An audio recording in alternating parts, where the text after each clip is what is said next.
Hope you had a good Thanksgiving. And you know what today is? It's Black Friday, the day when so many people do their shopping. Maybe you're one of these people with that family tradition where you show up at the mall overnight. Maybe you've lived a whole life before this episode even dropped. But today, I want to dive into something that has been coming up more and more in this holiday spending season. Not what we're buying, but how we're buying it. Our producer, Iru Ekpunobi, is with us. She's usually editing these segments. Today, she is on the mic. Hey, Iru. Hey, Brad. And if I'm an old millennial, like you are very much a young Gen Zer. I can confirm. Yes, this is fair to say. Fine. So I'm glad we got that out of the way. You were telling me recently that you've been paying more attention to like these high-tech options to pay for stuff. Right. So recently I've been kind of obsessed with these pay in 4 services. So like Afterpay, Klarna. Right. I've seen some of these. So like I'm checking out, doing my like shirt shopping, and they're like, hey, you can pay for this $30 shirt in installments. Exactly. I've been really interested in where I'm seeing them in real life. So airport duty frees, brick and mortar stores. Hi. Good. Okay, I saw a sign out front that y'all take Afterpay, Klarna. Yeah. Okay, how does that work? You just go inside the app. You know how they always say history repeats itself? Well, buy now, pay later is kind of like layaway, but with a really high-tech rebrand. So all the providers have catchy names like Affirm, Klarna, Zip, Afterpay, sleek logos, a seamless consumer interface. So very easy to sign up for. And all of a sudden, your $200 purchase can come out of your account in $50 chunks. Plus interest, I assume. No interest, as long as your payments are made on time. Oh, so that's the diff. Like that is the selling point if I'm buying something like this. Totally. Thank you for shopping with us. Have a good night. You too. So these services have been around since the dot-com boom, but they've definitely taken off since the pandemic boosted online shopping.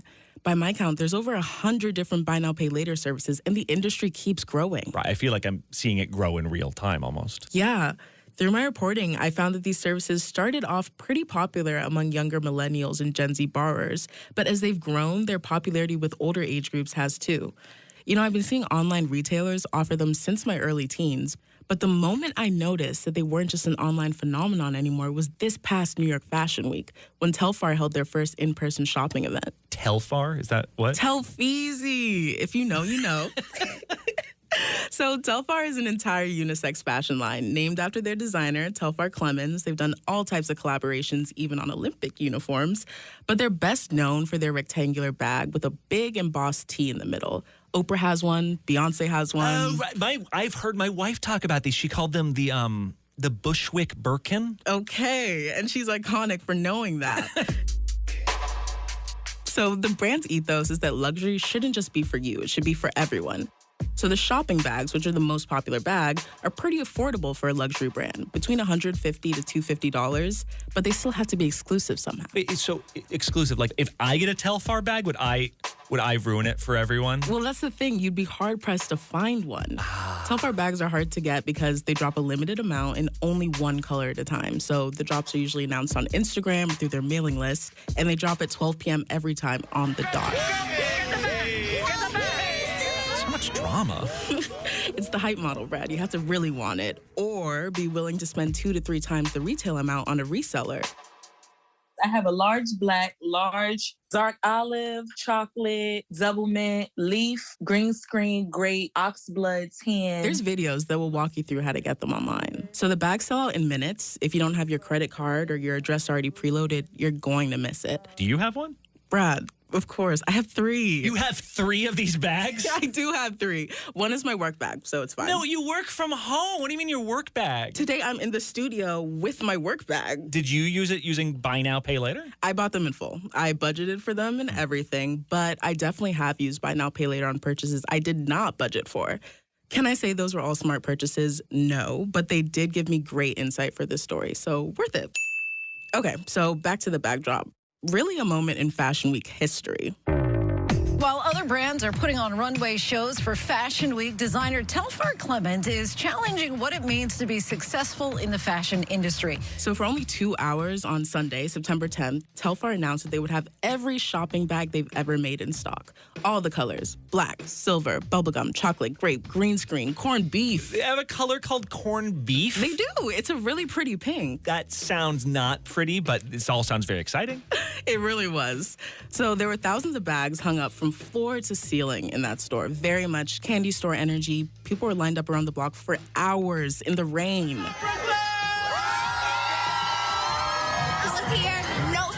And since there's a huge market for resale, Telfar only let people buy 5 bags at a time. Only 5. On Instagram, the brand said you'd be able to pay with Klarna, and that's one of those buy now, pay later services that I mentioned. But as I'm scrolling through social media, watching videos of everyone who could make it, I start to notice people freaking out. So if y'all ain't know, Telfar is doing a bag drop today in 39 minutes. And this is all colors, all sizes. Shop until you drop. If you want it, come get your drip until we sell out. So naturally, I want to get at least 4 or 5 bags, right? And if I'm going to get that many bags, I might as well break up my payments and pay with Klarna. That's Justice Schiller. She was on TikTok at the time saying something was happening, and so I ended up giving her a call to get more context. Because who wants to pay $800, $900 all at once? Not me. But Klarna doesn't support my credit card. And see, how these buy now, pay later companies make their money is through partnering with merchants like Telfar, who pay a fee to the service you're using, like Klarna, every time you use it to check out. Now, these fees are actually quite a bit higher than the ones credit card companies charge. But the idea is that merchants will make more money from more sales from customers just like Justice, who might end up spending more over time if they don't have to pay it all up front. I got rent due in like 8 days, bruh. You really finna make me pay $800 all at once? I mean, I will. Don't get me wrong. I will. Because it's tough easy. But I don't want to. Our conversation left me with a lot to think about. You know, on one hand, she has rent due in 8 days. Rent prices are incredibly high right now. But on the other hand, she has an opportunity in front of her to potentially carry the same bag as Beyonce. Relatable. Right. And she can split that nearly $1,000 purchase into installments. But when Klarna wasn't available to her, she suddenly has to evaluate how much she really wants those 5 bags. Oh, like she has to re-budget now, like based on this. Exactly. And so the more I dove into this story, the more I realized that these feelings of wanting more and more stuff is the beating heart of our economy. These collective feelings of dissatisfaction and boredom are big business for financial tech. And that industry, it turns out, is only now falling under the scrutiny of regulators. Okay, well, when we come back, we're going to talk about why this would need to be regulated in the first place, what the concerns are, and how this is all shaping the shopping experience on your Black Friday. So, Iru and I will be right back. This is ABC News Live. The crush of families here in Poland. At refugee centers In Putin's Russia. On the ground in Ukraine. Close to the front line. Here at the White House. Destructive Cat 4 storm. Here along I-5. Boston is in the bullseye. Let's go. We made it. ABC News Live, America's #1 streaming news. Anytime, anywhere. Streaming 24/7, straight to you for free. Thank you for making ABC News Live America's #1 streaming news. Bring them on. If only there was a place in the morning to start my day. With a smile, somewhere to help me get in the know. A place as spectacular as, well, me. I think we might know a place, right, guys? Bring your friends. Oh, wait, there is. Good morning, America. GMA, 7A, every day. Boom, boom, boom. Good morning, Michael. Good morning, Robin. Good morning, America. How are you? Boom. Now that's how you start your day, people. This is where I belong. This is home. Real dirt in the sunlight again. I'm very excited. Anything could happen at any moment. My heart is so happy right now. We're making magic. We're making magic.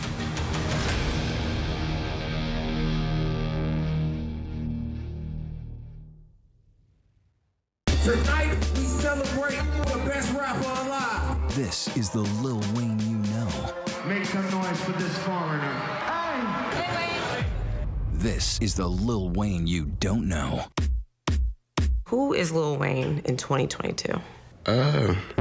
This is Impact by Nightline. You have to stop, take a minute, breathe, look back and reflect and all that to actually feel something. I don't know how to do that. Now streaming only on Hulu. With so much happening these days, it's hard to keep up. Things change hour by hour, minute by minute. the historic weather that's now unfolding, The worries on Wall Street. we're bringing you the Right Now. At a nationwide teacher shortage. The Right Now look at the day ahead. An alert this morning for dog owners and the key takeaways from the biggest stories. World News Now and America This Morning, America's #1 early morning news. Today does feel a little different. Early mornings on ABC News Live. ABC News, America's #1 news source.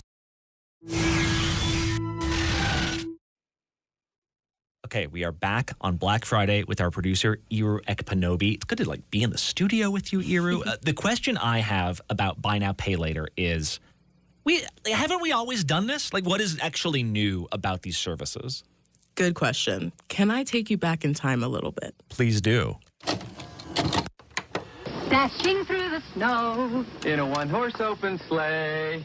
Christmas? Come on, aren't you a little early? So you may have grown up watching commercials for layaway. Yes, I remember these. Not with Hill's Toy Layaway. Layaway lets us plan ahead and budget our Christmas spending. So the way it worked is that you put down a 25% deposit for your mattress, your TV, and then the seller would hold on to it for you until you paid off the rest. You had to wait for it until you had paid. Exactly. So this was great for consumers with less money and consumers with less credit. That's why it originated during the Great Depression.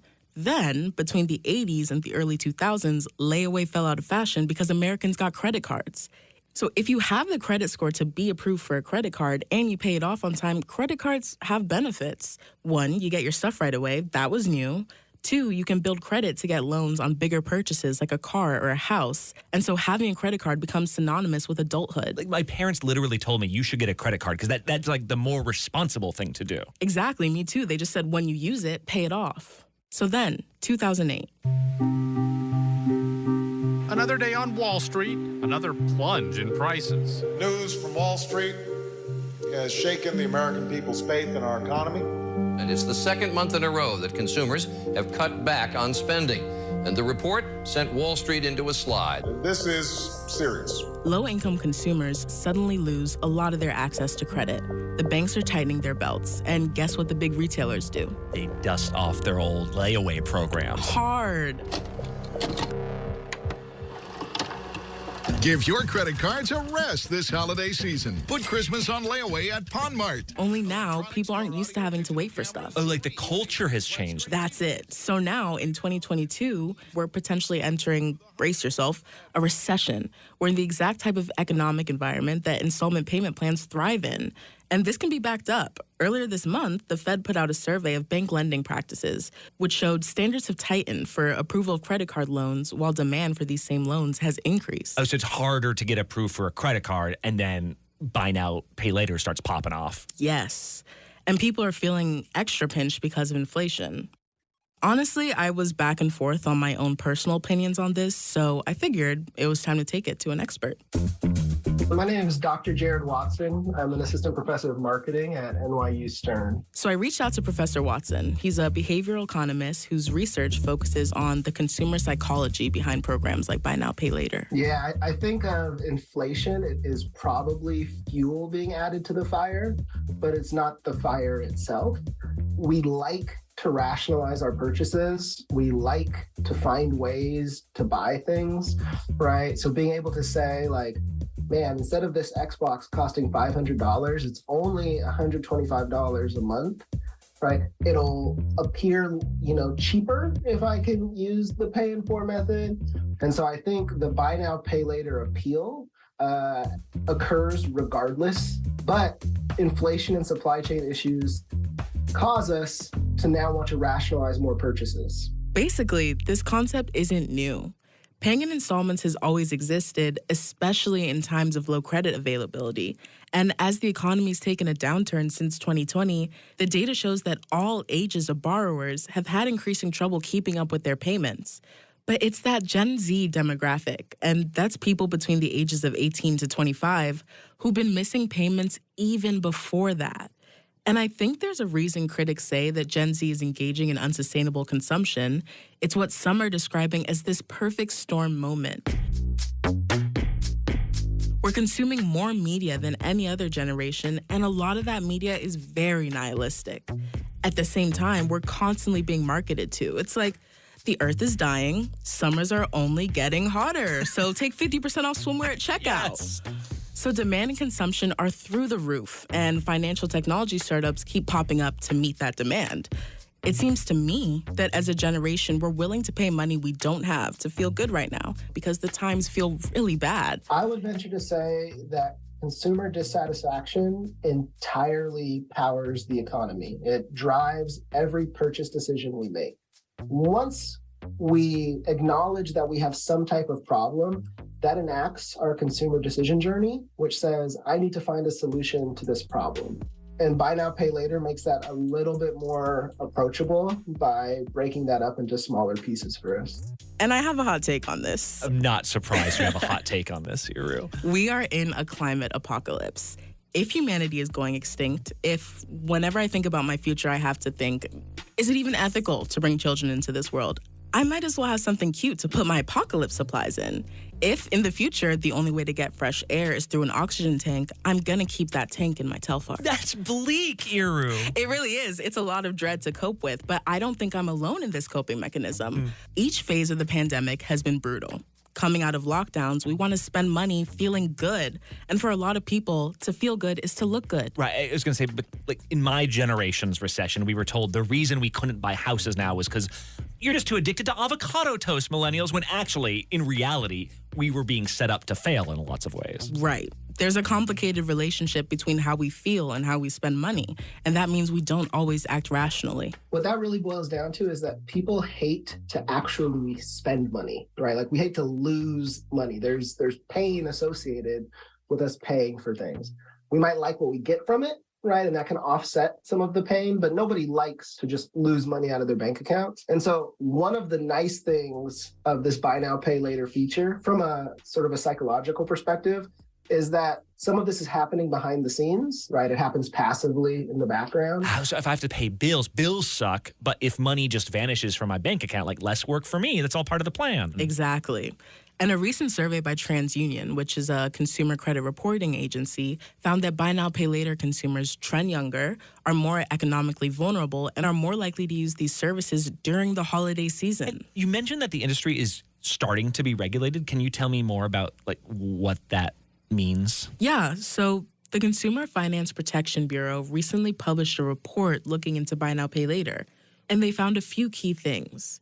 One, the industry is lacking some consumer protections that are standard on other forms of credit.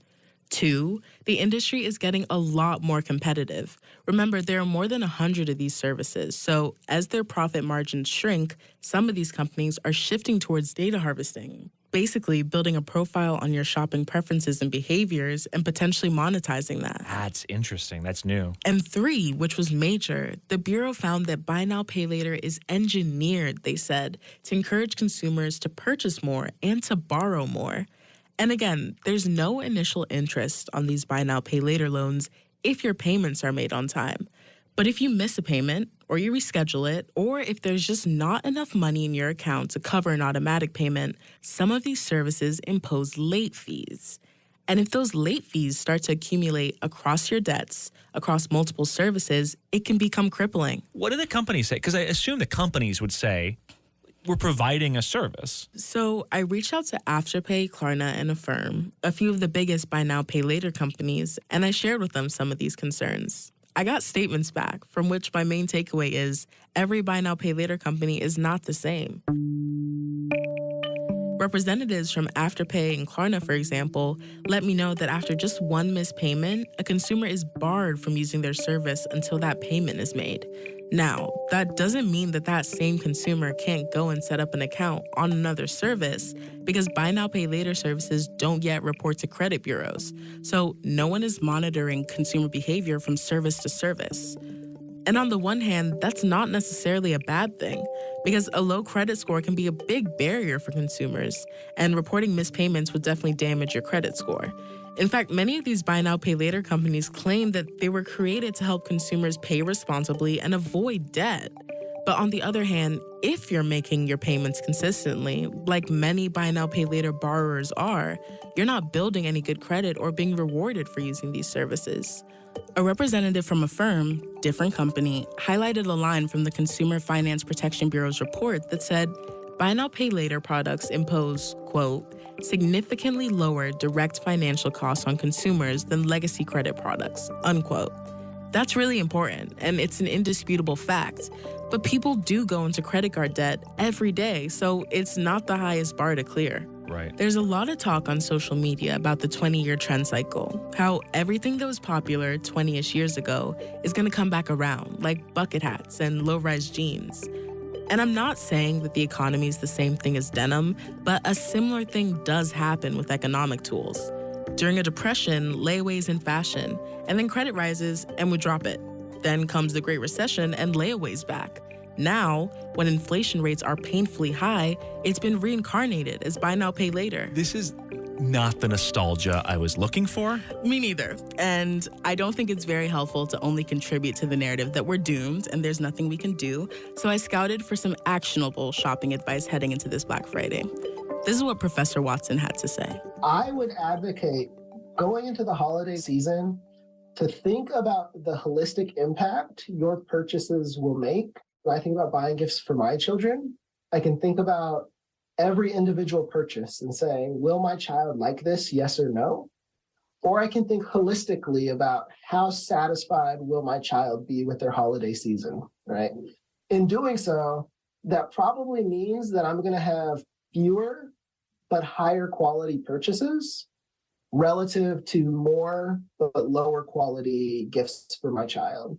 Right? And it's one thing to consider is plan ahead, think about the holistic impact of all purchases you're making for that gift recipient and for yourself, and see if that results in a different outcome or purchase pattern for you than just looking at every single purchase individually.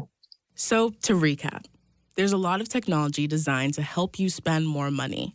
And we're in a moment where the packaging is different, but the risks are the same. You can overspend whether you're paying in full or you're paying in parts. And as you're shopping on Black Friday, remember, nobody who loves you expects you to pay off their gifts in installment plans. That I feel like is so helpful to hear. Like you're going to spend all this money. No one expects you to go into debt over your gifts. Iru, what I'm dying to know though is, are you getting another Telfar for Christmas? If Santa brings me one, maybe. All right, that is it for this Black Friday edition of Start Here. Many thanks to our producer, Iru Ekpunobi, who pitched this, who brought it in. Great reporting, Iru. I'm Brad Milkey. I'll see you after the long weekend. Bye.